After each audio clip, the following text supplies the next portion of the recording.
মালদা সেখানে জাল আধার কার্ডে তৈরি রমরমা। বৈষ্ণবনগরে অনলাইন সার্ভিসে দোকানে হানা দেয় পুলিশ, আর তারপর উদ্ধার হয়েছে জাল আধার কার্ড সহ বিভিন্ন জিনিস।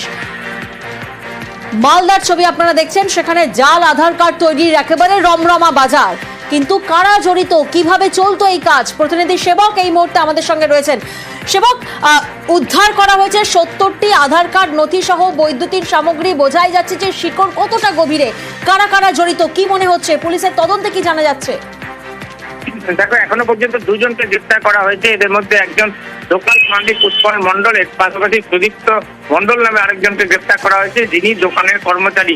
এই ডিজিটাল পরিষেবা কেন্দ্রে এখানে আধার কার্ড তৈরি করা হতো এবং প্রাথমিক তদন্তে যেটা দেখা যাচ্ছে যে আসামের এক পাসওয়ার্ড ব্যবহার করা হচ্ছিল এই আধার তৈরিতে। এবার আসামের কোনো আধার কেন্দ্রের পাসওয়ার্ড কিভাবে এরা জানতে পারলো, কিভাবে এই পাসওয়ার্ড ব্যবহার করে মালদায় তৈরি করা হচ্ছিল আধার কার্ড, পুরো বিষয়টি কিন্তু এই মুহূর্তে তদন্তের স্তরে বেশ কিছুদিন ধরে এই কাণ্ড চলছিল এবং পুরো বিষয়টি অবৈধ। এবং এই ঘটনায় ইতিমধ্যেই পুলিশ তদন্ত শুরু করেছে। আজই দুইজনকে মালদা আদালতে তোলা হয়, তাদেরকে হেফাজতে নেওয়ার আবেদন জানানো হয়েছে। তাদেরকে হেফাজতে নিয়ে এই সংক্রান্ত আরো বেশ কিছু তথ্য পাওয়া যাবে এমনটাই আশা পুলিশের। তবে এভাবে এরা বিভিন্ন গ্রাহকের কাছ থেকে রসিদ দিয়ে টাকা আদায় করছিল এবং প্রচুর মানুষের মধ্যে তারা আধার কার্ড দিয়েছে। সেই আধার কার্ডে কতটা নথি যাচাই করা হয়েছে, কিভাবে কেন তারা এখানে হঠাৎ করে আসামের পাসওয়ার্ড দিয়ে মালদায় বসে আধার পরিষেবা চালু করেছিল, পুরো বিষয়টি কিন্তু এই মুহূর্তে তদন্তের স্তরে এবং এর শিকড় তুমি যেমনটা বলছিলে গভীরে, এমনটাই মনে করছেন তদন্তকারীরা। আর এই জন্য অত্যন্ত গুরুত্ব দিয়ে কিন্তু ঘটনার তদন্ত শুরু করা হয়েছে। একেবারেই, কারণ অসমের ব্যক্তির পাসওয়ার্ড ব্যবহার করে জালিয়াতি করা হয়েছে, তাই এখন পুলিশের প্রাথমিক তদন্তে কি উঠে আসে সেদিকেই নজর থাকবে। একদিকে দেখলেন মালদা, সেখানে জাল আধার কার্ড, যেখানে পুলিশ ইতিমধ্যেই গ্রেফতার করেছেন দুজনকে। অন্যদিকে মুর্শিদাবাদ, সেখানেও আধার কার্ড জালিয়াতি, সুতি থেকে 3 জনকে গ্রেফতার করা হয়েছে এবং এখানে মোটা টাকায় আধার কার্ড তৈরি, লগইন আইডি এবং পাসওয়ার্ড ভাড়া নেয় অভিযুক্তরা। সেই আইডি এবং পাসওয়ার্ড ব্যবহার করেই চলছিল বেআইনি কারবার। দেখুন,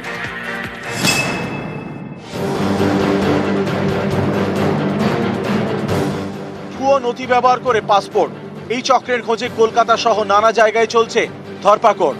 এরই মধ্যে মুর্শিদাবাদের জাল আধার কার্ড তৈরির জাল। সুতির নূরপুর থেকে গ্রেপ্তার 3। রবিবার সকালে একটি দোকান থেকে ইসমাইল শেখ, আকবর আলী এবং মনোজ মণ্ডল, এই 3 জনকে গ্রেপ্তার করে সুতি থানার পুলিশ।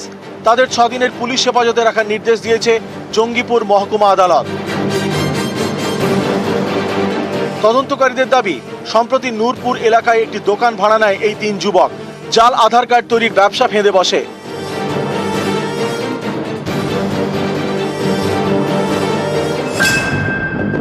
আধার কার্ড তৈরির জন্য নির্দিষ্ট গাইডলাইন, আইডি এবং পাসওয়ার্ড প্রয়োজন। এক ব্যক্তির থেকে মোটা টাকায় এই আইডি এবং পাসওয়ার্ড ভাড়া নেয় 3 জন।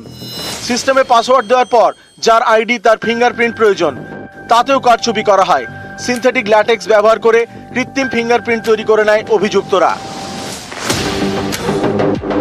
তদন্তকারীদের দাবি, ধৃত 3 জন যত আধার কার্ড তৈরি করেছে তার সবই জাল।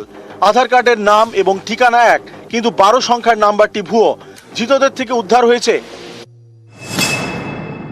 Fingerprint scanner, retina scanner, laptop, জাল আধার কার্ড, এনরোলমেন্ট নাম্বার।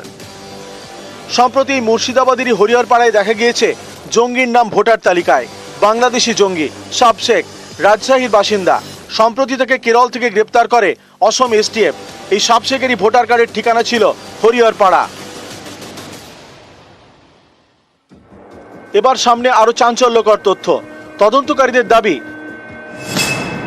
সাব শেখের বাবার মৃত্যু হয় বাংলাদেশে, কিন্তু ডেথ সার্টিফিকেট মুর্শিদাবাদের হরিহরপাড়ার। এই জালিয়াতিতে তাকে সাহায্য করে আরেক জঙ্গি মিনারুল। গত মাসে এই মিনারুলকে মুর্শিদাবাদ থেকে গ্রেপ্তার করা হয়। মুর্শিদাবাদ থেকে প্রণব বন্দ্যোপাধ্যায়, নিউজ 18 বাংলা।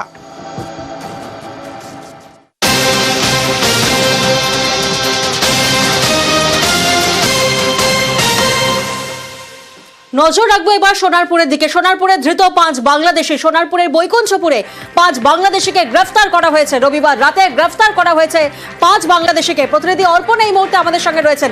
অর্পণ, রবিবার রাতে যে 5 বাংলাদেশিকে গ্রেফতার করা হয়েছে, জানা যাচ্ছে যে তারা সোনারপুরে থাকতো প্রায় 1 বছর ধরে।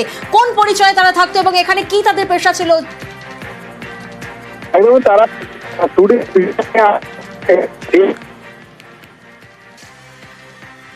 অর্পণের সঙ্গে আবারও আমরা যোগাযোগ করার চেষ্টা করব, তবে তার আগে আপনাদেরকে জানাই রবিবার রাতে গ্রেফতার করা হয়েছে 5 বাংলাদেশিকে। 1 বছরের বেশি সময় ধরে সোনারপুরে থাকতেন এই 5 বাংলাদেশি। সোনারপুর থেকে গ্রেফতার করা হয়েছে 5 বাংলাদেশিকে।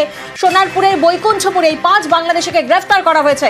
অর্পণের সঙ্গে আবারও যোগাযোগ করব। অর্পণ, যে 5 জনকে গ্রেফতার করা হয়েছে 5 বাংলাদেশিকে, তারা সোনারপুরে কোন পরিচয়ে থাকতেন?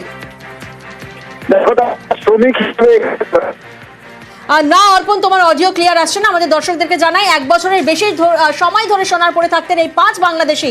পোশাকের কারখানায় শ্রমিকের কাজ করতেন ধৃতরা। ট্যুরিস্ট ভিসা নিয়ে ভারতে ধৃত 5 বাংলাদেশি। বারুইপুর কোর্টে ধৃত বাংলাদেশিদেরকে পেশ করা হয়েছে। এগুলো কারখানায় গেলে সব জানতে পারবে। এবারে মানে কি কারখানা এটা? এটা আগে গেঞ্জি কারখানা ছিল, কিন্তু এখন তো সব তো মানে মানে বন্ধ হয়ে গেছে অনেক দিন। কোথায় ওইদিকে কোথায় কারখানা আছে সেখানে যাওয়া আসা করে। আচ্ছা, এছাড়া মানে এরা এখানে থাকতো? হ্যাঁ, এইখানটা এসে রাতে দেখি থাকতো, সকালে যেত আবার রাতে এসে থাকতো। 5 জনকে ধরা হয়েছে, ওদের ভিসা ফেল আছে। এখন ওরা কিছু তদন্ততে কিছু বলতে পারলো না। এখন আমরা কেস করে অ্যারেস্ট করে ডিপার্টেড করবো ওদেরকে, ঠিক আছে? প্রত্যেকে বাংলাদেশি। এখানে ওরা টুরিস্ট ভিসা এসেছিল কিছু কিছু, ঠিক আছে, কিন্তু এখানে কাজ করতো।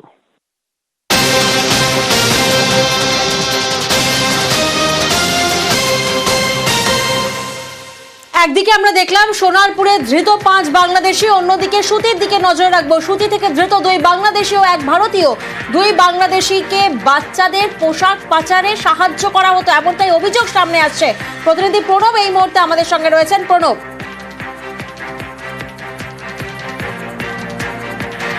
সুতি থেকে 2 বাংলাদেশিকে গ্রেফতার করা হয়েছে ও 1 ভারতীয়কে গ্রেফতার করা হয়েছে। পোশাক পাচারে সাহায্য ধৃত মালদার বাসিন্দা, ধৃত ভারতীয় মালদার বাসিন্দা জমিরুল শেখ। যেমনটা জানা যাচ্ছে, ধৃত 2 বাংলাদেশি চাঁপাইনবাবগঞ্জের বাসিন্দা। প্রণব এই মুহূর্তে আমাদের সঙ্গে রয়েছেন। প্রণব, সুতি থেকে যে 2 জন বাংলাদেশিকে গ্রেফতার করা হয়েছে এবং 1 ভারতীয়কে গ্রেফতার করা হয়েছে, তারা কিভাবে একে অপরের সঙ্গে ইন্টারকানেক্টেড? দেখো, পুলিশ টহলদারি দেওয়ার সময় এই 3 ব্যক্তিকে ঘুরতে দেখে, তখনই দেখে সন্দেহ হয়। তারপরে তাদেরকে জিজ্ঞাসাবাদ করে জানতে পারে 2 জন বাংলাদেশি এবং 1 জন হচ্ছে মালদার বাসিন্দা। এই বাংলাদেশি যে 2 জন এসেছিল, তারাই এপারে ছোট বাচ্চাদের জিনিসপত্র, গরমের পোশাক কেনার জন্য এসেছিল বলে কিন্তু সীমান্ত পেরিয়ে বলে কিন্তু পুলিশের জেরায় স্বীকার করেছে। এবং এই যে মালদার যুবক, তাদেরকে বাংলাদেশ থেকে সীমান্ত পার করে নিয়ে এসেছে এবং তারপর বাজারে কেনাকাটা করে দিয়েছিল বলে কিন্তু সেও স্বীকার করেছে। এবং এই 3 জনকে আজকে তোমার বড় জঙ্গিপুর মহকুমা আদালতে তোলা হয়েছে। তারপর নিজেদের হেফাজতে নিয়ে আর কি কারণ আছে, কিভাবে এলো তারা, সেই সমস্ত কিছু কিন্তু সুতি থানার পুলিশ জিজ্ঞাসাবাদ করে জানার চেষ্টা করছে।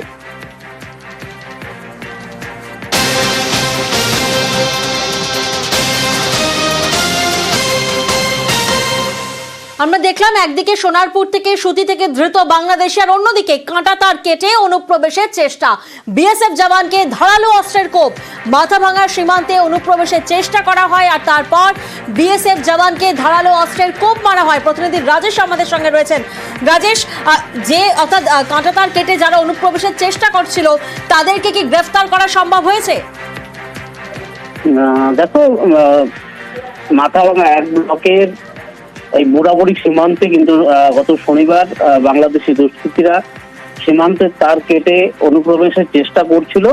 তবে বিএসএফ জওয়ান যখন বাধা দেন, তখন তার উপর আক্রমণের চেষ্টা করে সেই দুষ্কৃতীরা এবং তাদেরকে সতর্ক করলেও তারা সেখান থেকে না সরায়। বিএসএফ জওয়ান কিন্তু আত্মরক্ষার্থে কিন্তু গুলি চালায়। তারপর দুষ্কৃতীরা সেখান থেকে পালিয়ে যায় এবং দুষ্কৃতীদের এ বিষয়ে সেখানে পাওয়া যায়নি। বিএসএফ এর পক্ষ থেকে মাথা এই বিষয়ে লিখিত অভিযোগ দায়ের করা হয়েছে এবং পুলিশ গোটা ঘটনার তদন্ত করছে। বেশ, শুনছি বলে 10 জনকেই পার হয়েছিল, 1 জনকে গুলি লাগছে, তার লাশটা পায় নাই। লাশটা নিয়ে গেছে মানে তামাক বাড়ি ওইগুলো মনে করো মারা মারছে, 2টা দাও ছাড়ছে, একটা বলে ওই যে বেড়াকাটা ওইটাও ছাড়ছে, ওইগুলোকে দেখা গেছে। মাঝে মাঝে রাতে অন্তন হয়, মনে করো ফেয়ারও করে, ক্ষতি তো মনে করো ভালোই হয়। তো ওই যে সেজন্য তো আমাকে ওইগুলোকে মারাই ভালো, সেজন্য তো আমাকে ওইগুলো ওইদিকে যদি আসে তাহলে তোমরা দেখলে গুলি চলো। আমার এদিকে আসলে গরু নিয়ে যায়, ওই তামাক বাড়ি বা ধান বাড়ি যে কোনো খ্যাত নষ্ট করে দিয়ে। আমরা দেখলাম একদিকে অস্থির বাংলাদেশ এবং সেই বাংলাদেশের শিক্ষককে বেধড়ক মারধর করা হয়েছে, অন্যদিকে চাপে আত্মসমর্পণ হিন্দু আইনজীবীদের, 65 সনাতনী আইনজীবীর আত্মসমর্পণ, হামলা ও ভাঙচুরের মামলায় আত্মসমর্পণ করেন চট্টগ্রাম আদালতে আবেদন প্রায় 65 জন আইনজীবীর।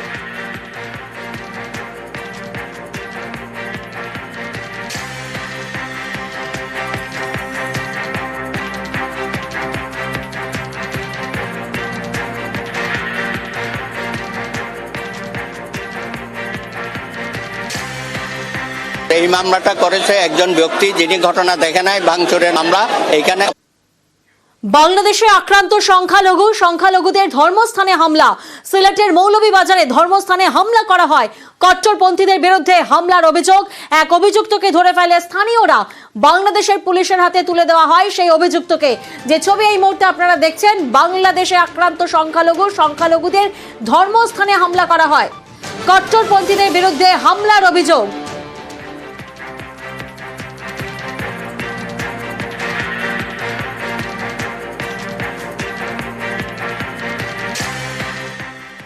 বাংলাদেশের সংখ্যালঘু নির্যাতন থামার কোনো নামই নেই। এবার ময়মনসিংহে সেখানে প্রাক্তন অধ্যাপক খুন, আর চট্টগ্রাম সংখ্যালঘু শিক্ষককে পদত্যাগ করতে বাধ্য করানো হয়েছে, এমনটাই অভিযোগ।